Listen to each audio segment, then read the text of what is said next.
FFANY Market Week, Member Showroom, February 4th, Monday through Friday, New York, Shoe Expo, Warwick Hotel. I'm here with the new Executive Director, John Heron. Hi, John. How are you? I'm good. How are you? Thank you for being with us. Well, this is very exciting for me because I grew up in the shoe business, so I'm extremely happy to be here. Also, we're here with Ron Fromm. Hi, Ron. How are you? Good to meet you, Paul. And you have been a president and been with the organization for some years? I've been in the shoe business for close to 40 years and was privileged to be the director of FFANY for the last 5. Okay. Well, maybe you're in your new position, John, if you could tell us, what is FFANY? FFANY is the New York shoe marketplace. We bring together the top wholesalers in the country with the top retailers in the country to establish a marketplace where people do the majority of the shoe business in the United States. Okay, so behind you actually is a very descriptive list of some of the most famous shoe companies in the world. And I guess some are here, some have showrooms. How does it all work?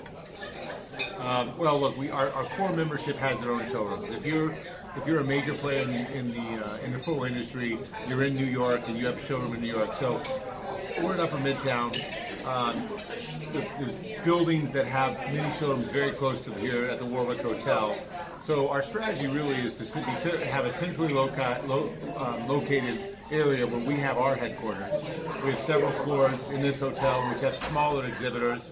Obviously on this floor we have 4 mid-sized exhibitors, and then the multinational, multi-branded companies are in their individual showrooms that surround us in the neighborhood, if you will. So on the behind us you have a listing of all our different showrooms, which are individual and spread throughout the city, and then we have up to 50 brands that show in the Warwick Hotel. So Ron, let me ask you, because my dad told me a little Terry shoe shop we had in Terrytown, New York. All right, so I grew up in the business and I love the shoe industry. Is the business changed greatly? Not at all. People still have feet. People's feet hurt them. People's feet don't hurt them. They have a lot of bones in those feet. The hands and the feet have the most bones in the body. But ask somebody who has foot is hurting them, and they're probably in a bad mood. Has the business changed, though, in the shoe business? You know that, like all businesses, it's changed pretty dramatically, and particularly over the last 4 or 5 years as technology allows us to tell our stories to more people are direct to consumer, more people shop online and then go to the stores to find out what they want. And so there's a tremendous amount of change in how the industry is engaging with the consumer and making that all work. On the other hand, yes, it still is shoes. It's the basic functional need of most people. And so there's millions and millions of pairs of shoes sold each year to just fulfill that function. But at the same time, there literally are millions of people who are also trying to make sure that they're making a fashion statement and living with their peer group and working through there. Talking about... I'm sorry, no, go ahead, please. I think the other big dramatic change is that just like most of America, we're much more casual today in our dress and our everything.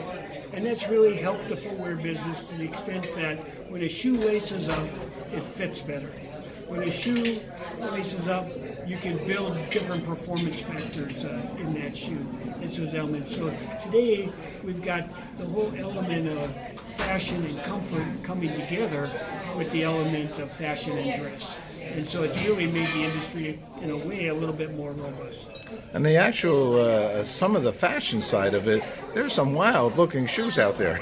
I mean, it's in my mind, I think my father, I don't know, he's not with us anymore, but he would sort of like flip if he saw some of the styles that are out there now. So people have really become quite creative. There's no doubt creativity is a cornerstone, innovation in our industry is a cornerstone of why the footwear industry continues to evolve. One of the things that the industry also has is seasonality. And so the closet has to change as the seasons change. And so you have more opportunities for purchasing. John, tell us about now, you have a great outreach and you've had it for a bunch of years here. and as QVC, I know, has been a part of it. Fanny's shoes for sale. Let's continue to make great strides. A brighter tomorrows together. This is all about breast summer with your toes in sand. It's a great outreach.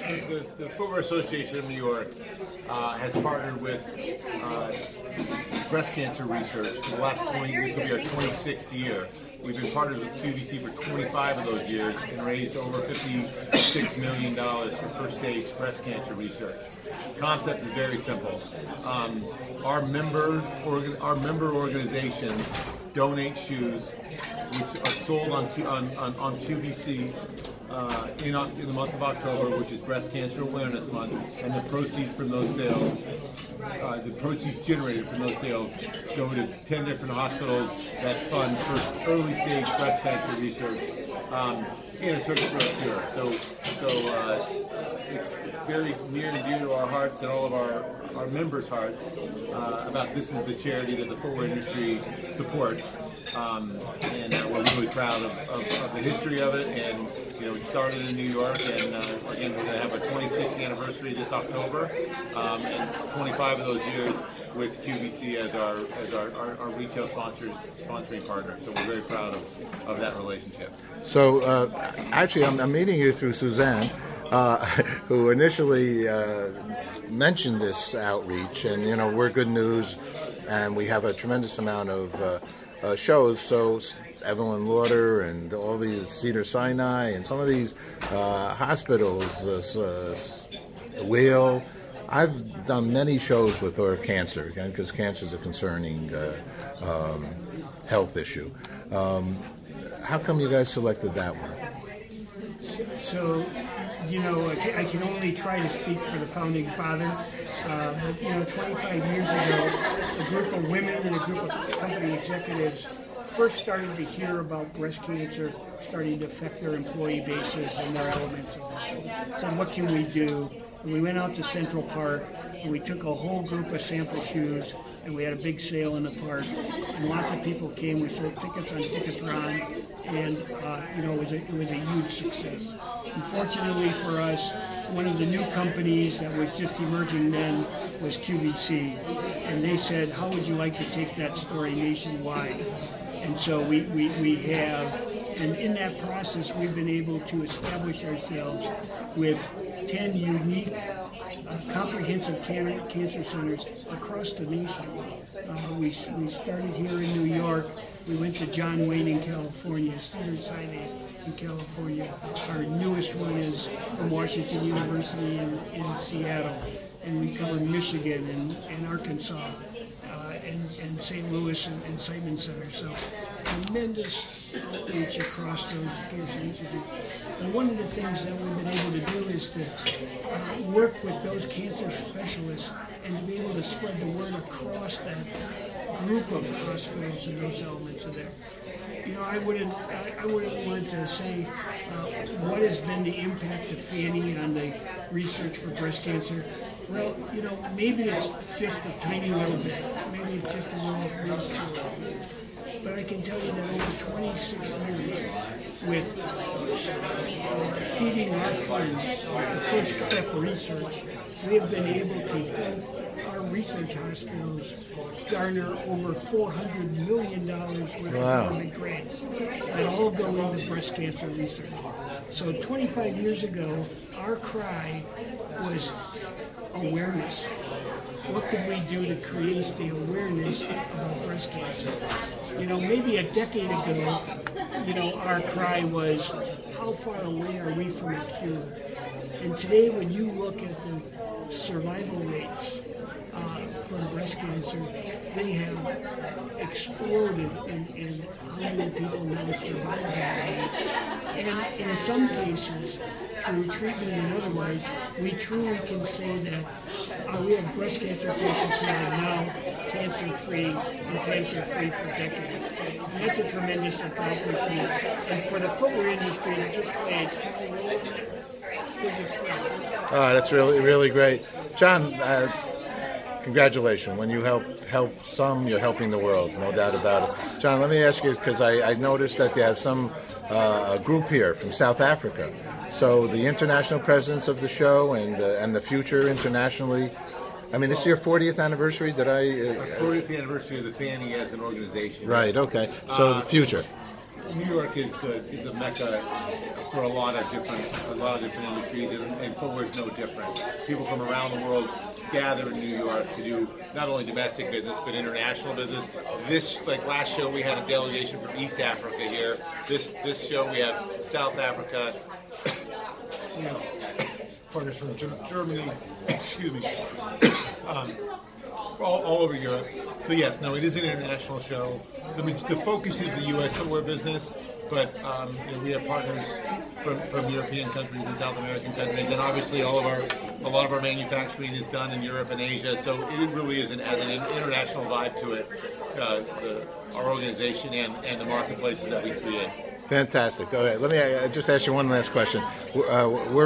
First of all, there's a website that people can learn more about your organization. FFANY.org, FFANY.org.